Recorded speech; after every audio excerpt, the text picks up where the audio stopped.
Hello, everyone, and welcome. I am Jacqueline Howard with the Flying Dog Foundation, and I am here with Ellen Ganopoulos, also of the Flying Dog Foundation. Hello, Ellen.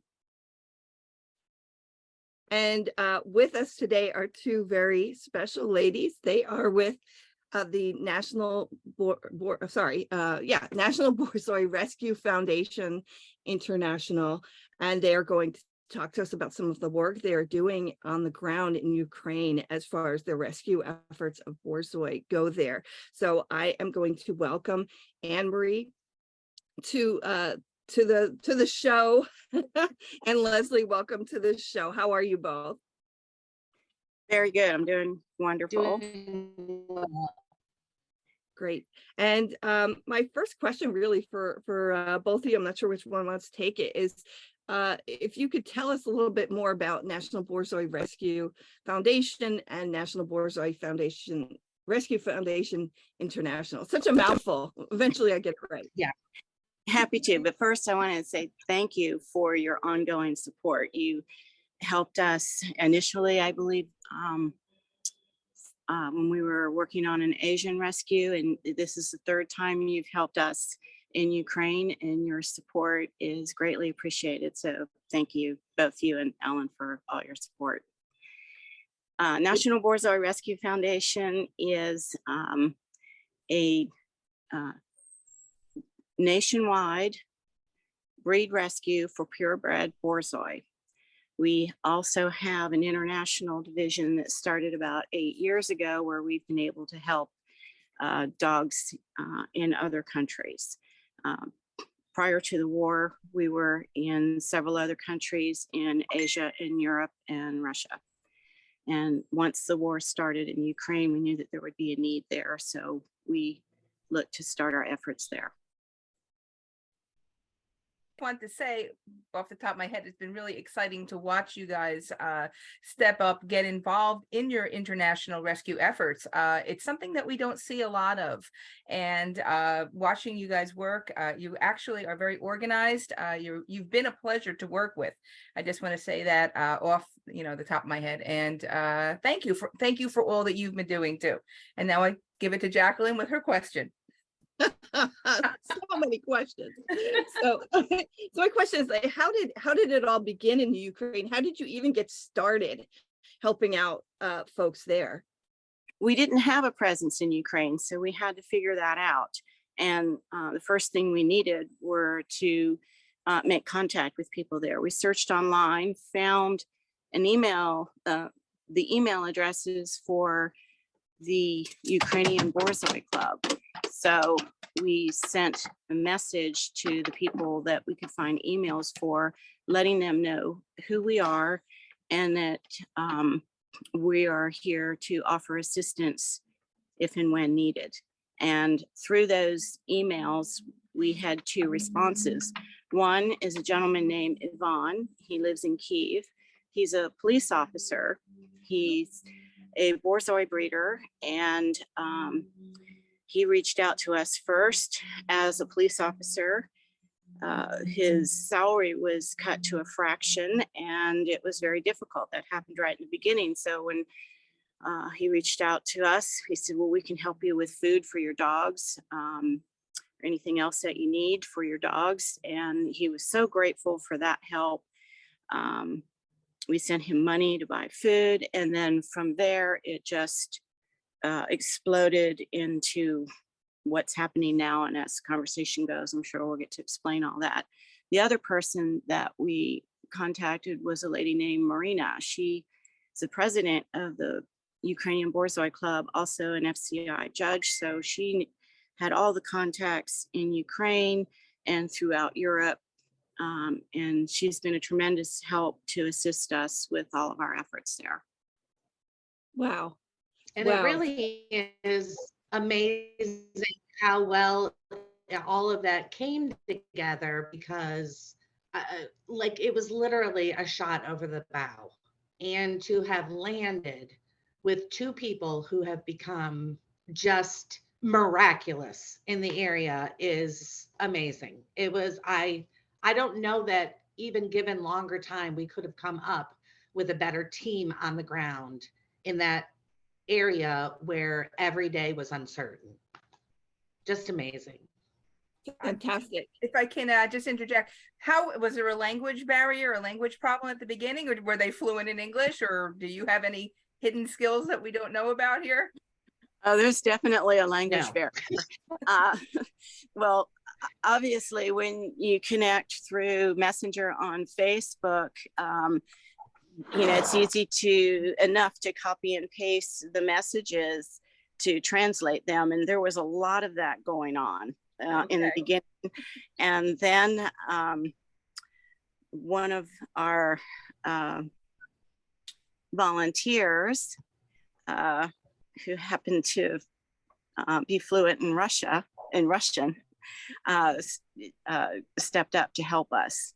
And so since the start of the war, we've had a team member that's acted as a translator for us. Her name's Irene. She's been amazing. And it's made it 10 times easier than it would normally be. But interesting enough, there's been so much communication with Yvonne over the last year and a half that he's pretty much learned English, and we don't need a translator anymore. Amazing. But with Marina, we need it, and with a lot of other circumstances, we need the translator as well. So okay, thank you. It must give you warm chills to watch it all unfold. All these folks coming together, like, we didn't know each other before this, and working together for the common good and to help these dogs. It's amazing. It's amazing. Oh, absolutely, it is. It's every need that we needed just seemed to show up and help, and it's been an amazing thing to be part of. So tell us a little bit more about the partners that you have on the ground who are able to facilitate the things that you need to get done. Ivan is based out of Kyiv, and he's been able to do just about everything we need to do in country. He picks up food, delivers it, or has it shipped to everywhere that's needed. He is in contact with all of the Brozoi community that we have been able to help. He gets all of the medication, heartworm medication. He checks in with everybody, and he sends them what they need for their dogs. He has transported dogs to the border for us. He does whatever's needed. He's picked up dogs for people and brought them to his home to help out for short periods of time while they might have had to leave one home and go to another. So he's helped people out that way. And this is just on the Brozoi side. He's done much, much more beyond that. And if you want to get into that, I'm happy to explain what else he's done.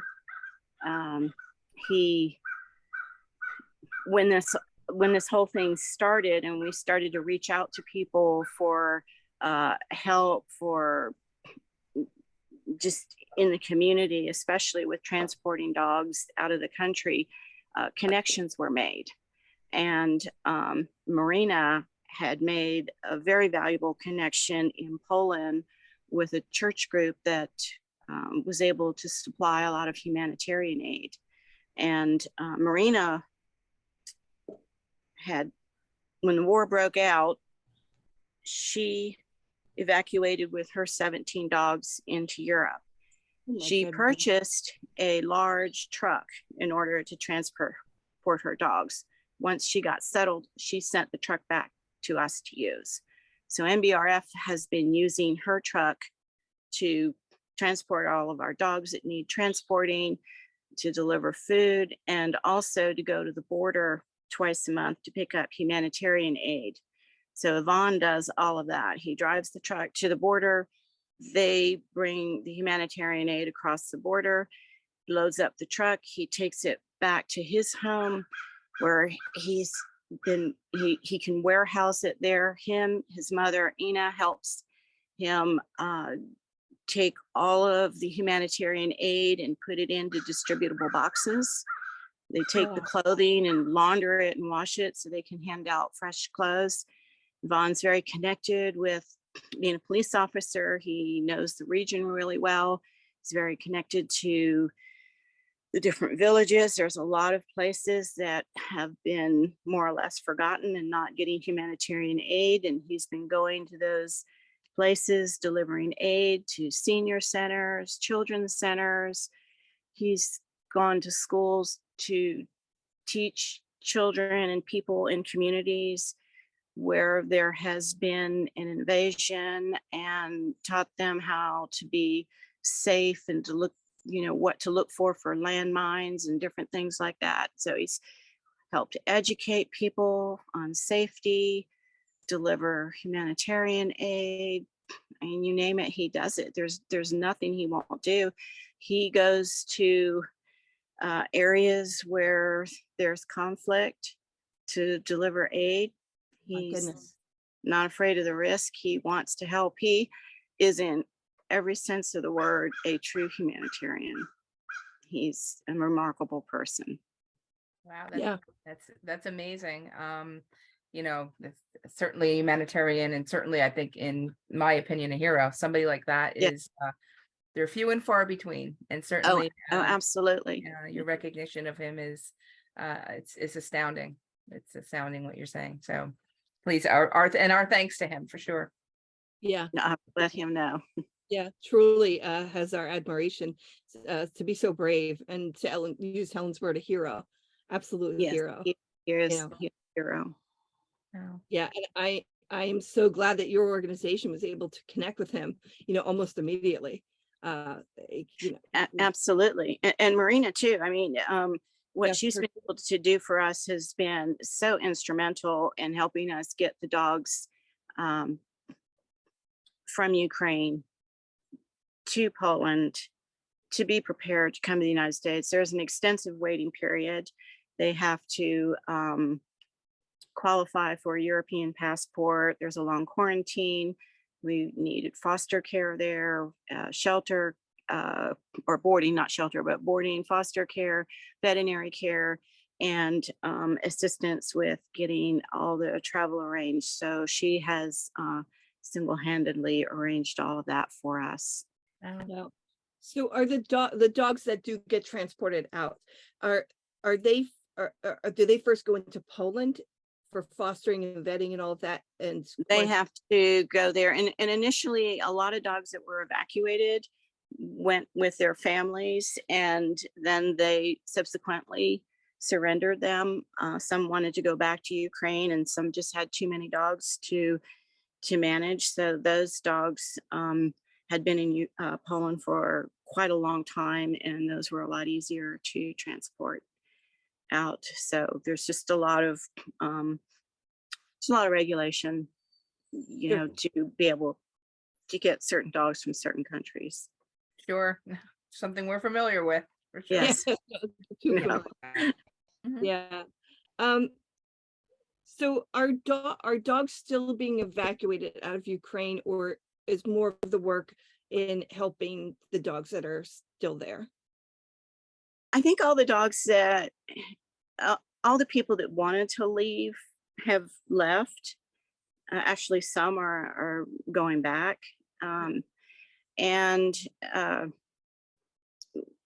we don't see any more need, or no one has come forward wanting to evacuate at this point. And there's very few surrenders right now. So that has waned quite a bit. What we have now is the ongoing need of taking care of the Brozoi that are there, where the people need assistance. We have about 38 Brozoi in Ukraine that we are providing assistance for: food, veterinary care, and essential medications.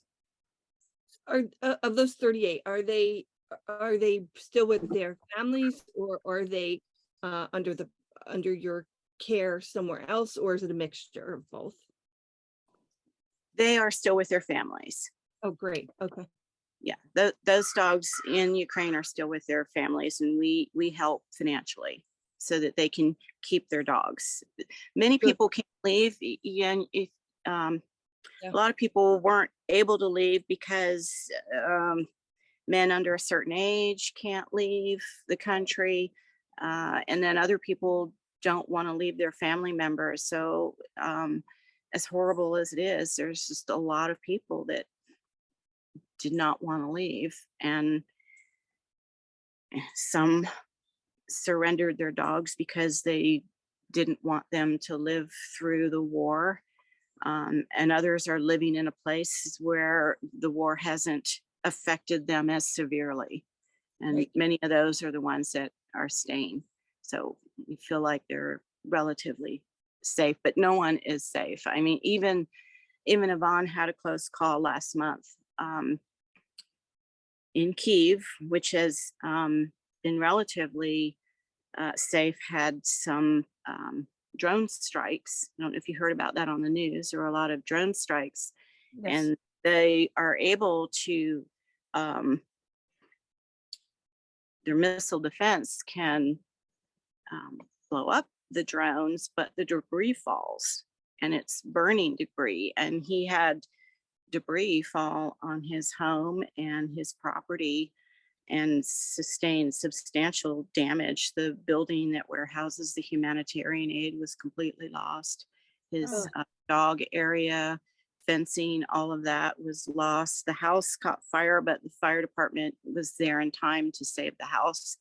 It only had smoke damage and a little bit of exterior damage, so they were able to save his house. I imagine this is a very expensive endeavor, you know, helping out and lending the humanitarian aid. About how much would you say it is a month that needs to be raised and sent to help with this endeavor? To provide the care that we have right now for the 38 dogs that are still there, their food, medication, and veterinary care is approximately $3,000 a month. I imagine that there are many challenges that you're trying to address to get aid to Ukraine. What would you say the biggest challenge is?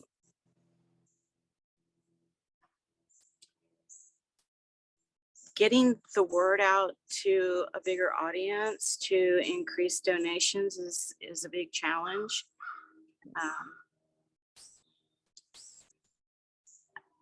think right now it's more difficult because Ukraine is not as much on the forefront of the news, and I don't think people realize that the need is there just as much as it ever was.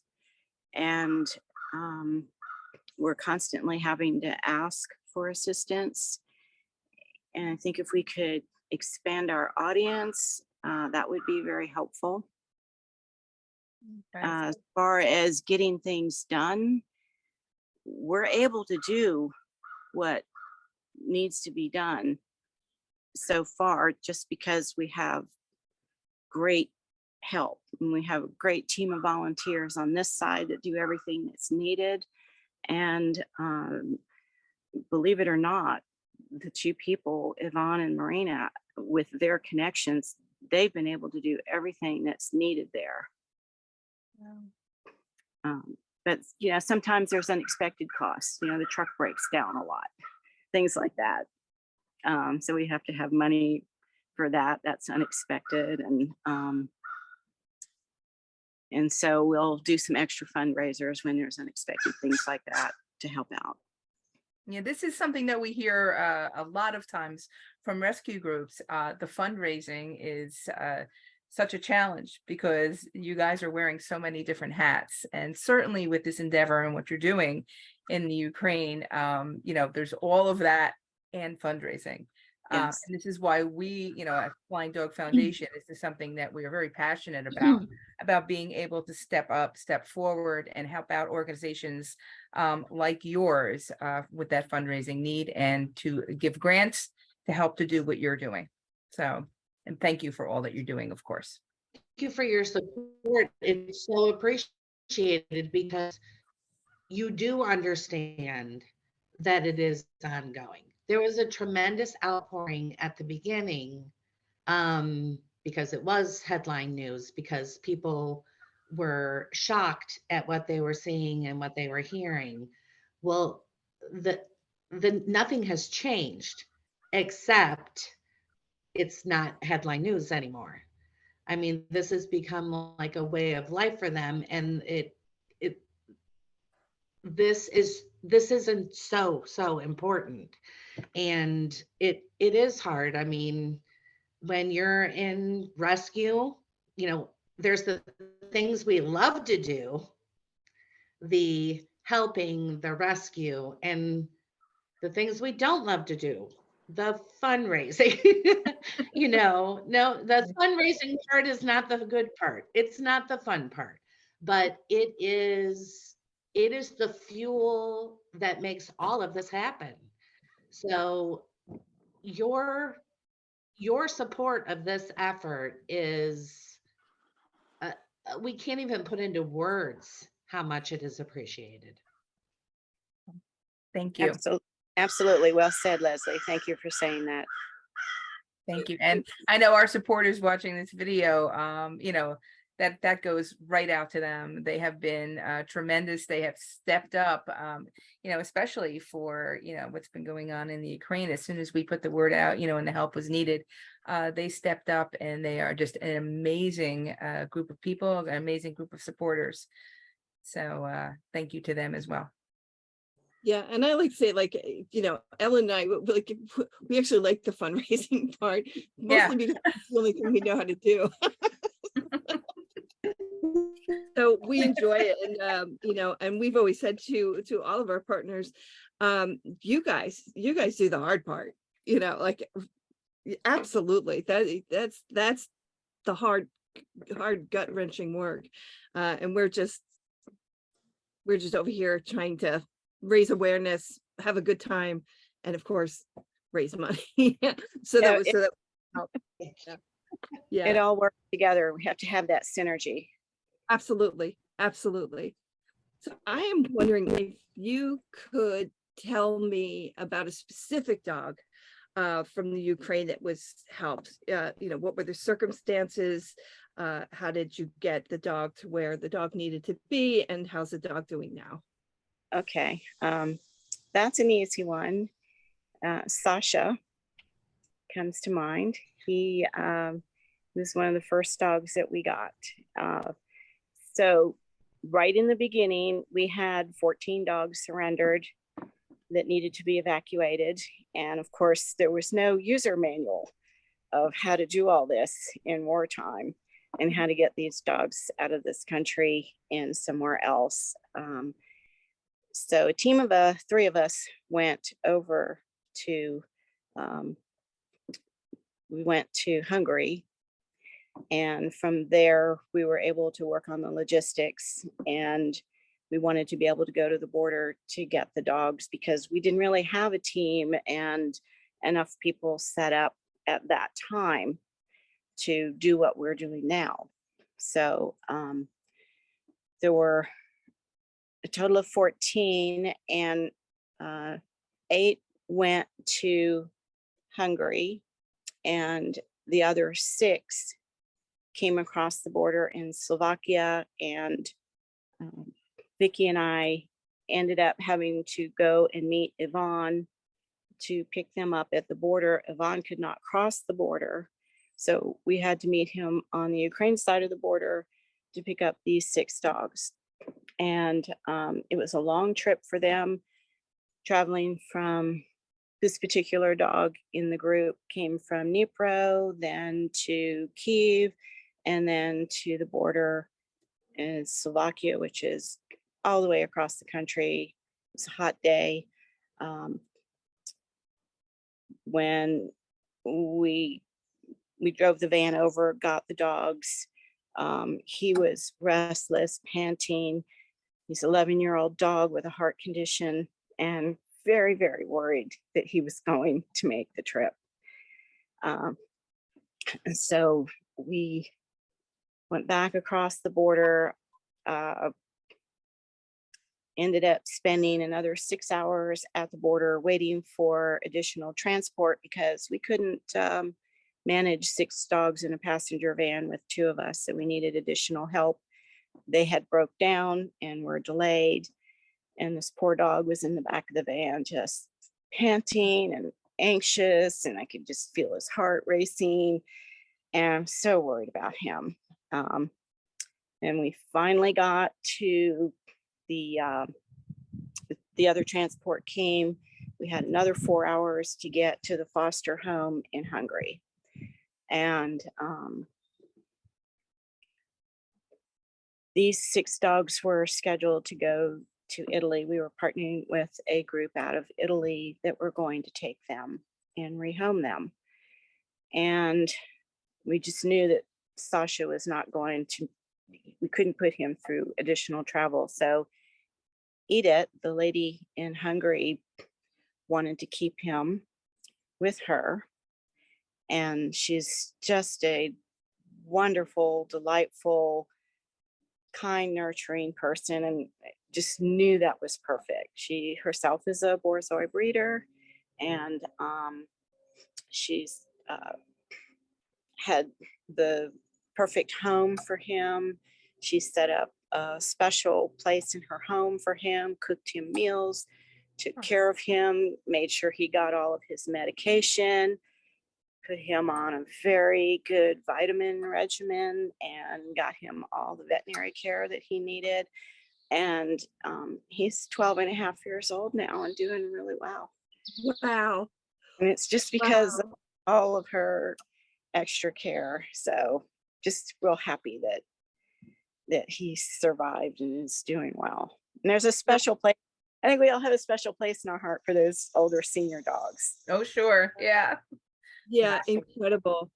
Wow. And I don't even want to think what would have happened if all the people involved in that rescue weren't there to help him, you know. Some of this just makes me cry. I know. Yeah. Just the memories of everything. But yeah, when we say we have wonderful people, like, we super mean it. Yeah. To have seen that need, and I know Anne Marie was just beside herself with worry at the thought of him trying to get on an airplane to go anywhere. So again, there was a need and someone just stepped up. Yes. And it's amazing how that always happens. Yeah. Yeah. And now I need to get myself together. You know, as you were telling the story, you know, I've done transports from Spain, many of them. And you know, what you're describing to me, it's that the panting, and you can just sense, you know, when a dog is doing fine with the travel. I mean, they might be a little uncomfortable, they might be a little stressed, but not to the point that you're looking at what I consider to be the ticking time bomb. You know that this dog is not going to be able to continue.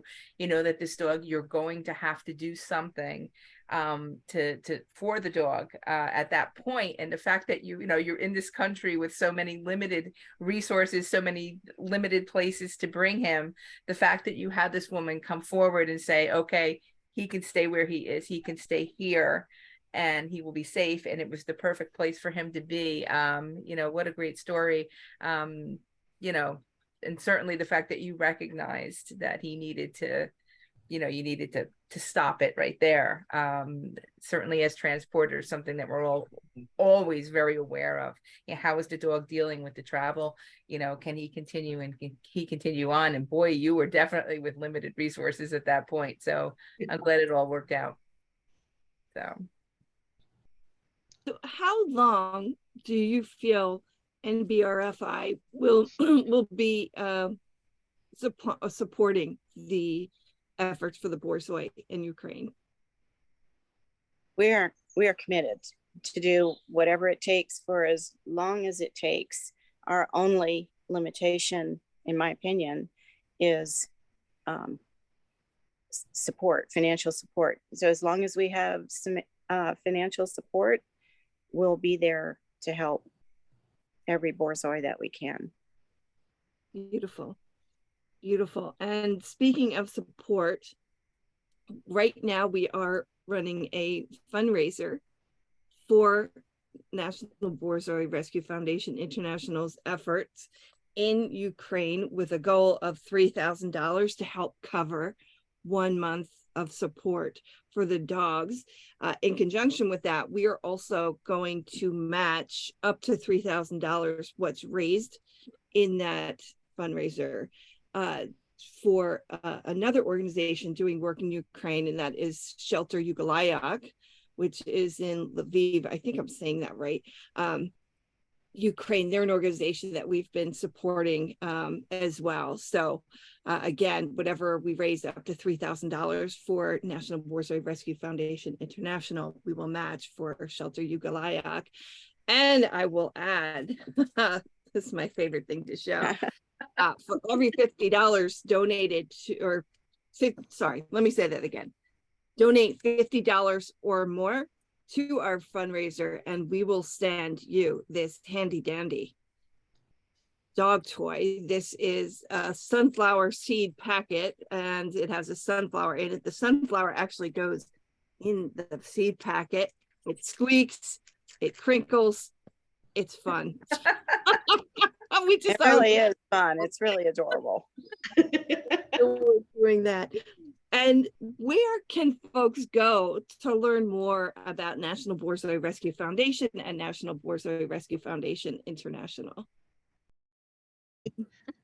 Rescuebrozoi.org. There is on our website, there is a drop down that says, how can I help? You have access to sign up for donations, monthly donations, support specifically for Ukraine. We have everything is listed out there and pretty user friendly. And of course, we're always, a chat message away. If you have any questions or want to know really anything, we're very, very responsive, and someone will reply to you in a very short time period. Great. And for the audience, I can tell you the folks at NBRF and NBRF-I are the kindest, most welcoming folks you will ever meet. Ellen likes to say, I have toddler questions, meaning incessant questions about things. And Yes. they're always so kind and patient with me and all my questions, and just the warmest people. And as I'm sure you can see based on this conversation, have the best interest of the dogs in mind and are doing everything and anything it takes to help save their lives and to get them where they need to be, whether it's staying in Ukraine with their families or getting out because there's no good place for them there. So ladies, we can't thank you enough for the just astounding work that you were doing on the ground in Ukraine, but also here in the States and really all over the world. It's just, it's amazing. And we could not be more fortunate than to partner with you. So thank you. Thank you for all you do. Thank you so much. Well, thank you very much.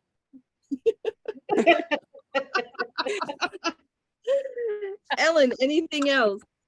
No, just we love our long-nosed cousins, the the Borzois. We love them, of course, and I'm actually learning so much too in this interview. Wow, I mean, I'm just blown away by how much you've done and how much you are going to continue to do. And just wow, amazing job, guys. You should be real proud.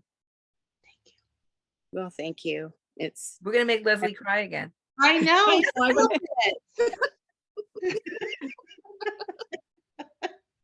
Well, ladies, thank you so much.